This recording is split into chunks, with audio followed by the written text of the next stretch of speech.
বিশ্বের বিভিন্ন দেশে জাঁকজমকপূর্ণ আয়োজনের মধ্য দিয়ে উদযাপন হচ্ছে খ্রিস্টীয় নববর্ষ। নতুন বছর ঘিরে সাজসজ্জার পাশাপাশি আয়োজন চলে ঐতিহ্যবাহী খাবার প্রস্তুতেরও। দেশ জাতিভেদে এসব খাবারের উপকরণও ভিন্ন ভিন্ন। সেই সঙ্গে খাবার ঘিরে চালু আছে নানা রেওয়াজও।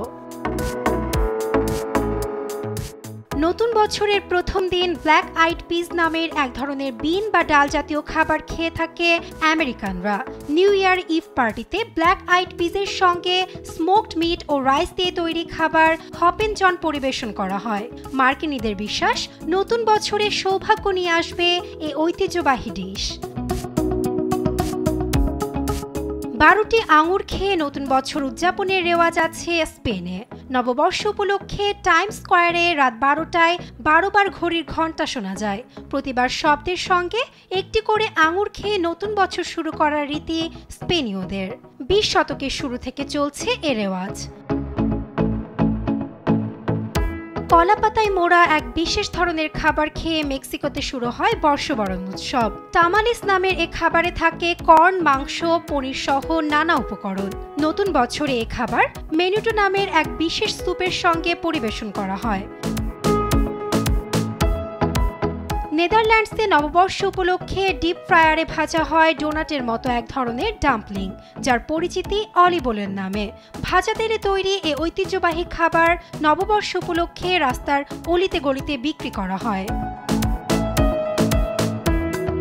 ইতালিতে নববর্ষ উপলক্ষে পরিবেশন করা হয় ডাল জাতীয় এক ধরনের খাবার, যা কোতিচিনো কোন লেটিসি ও সসেস দিয়ে তৈরি, যাকে সৌভাগ্যের প্রতীক হিসেবে ধরা হয়। জাপানি পরিবারগুলো নতুন বছরকে স্বাগত জানাতে মধ্যরাতে সোবা নুডলস খায়, যা টোসিকোসি সোবা নামেও পরিচিত। 17 শতক থেকে জাপানে এ প্রথা প্রচলিত। নুডলস যত লম্বা ততই সৌভাগ্যের প্রতীক। নববর্ষ উদযাপনের সঙ্গে মিশে আছে কেকের সংস্কৃতি। গ্রিসে ভাসিলোপিটা নামের কেক পরিবেশন করেন বাসিন্দারা। কেকটি শুধু সুস্বাদুই নয়, এর সঙ্গে জড়িয়ে আছে এক প্রাচীন বিশ্বাস। নতুন বছরের জন্য তৈরি কেকের মধ্যে একটি মুদ্রা লুকানো থাকে। যে ব্যক্তি এটি পায় তার জন্য বছরটি অনেক সৌভাগ্যের হয় বলে বিশ্বাস গ্রিসের বাসিন্দাদের।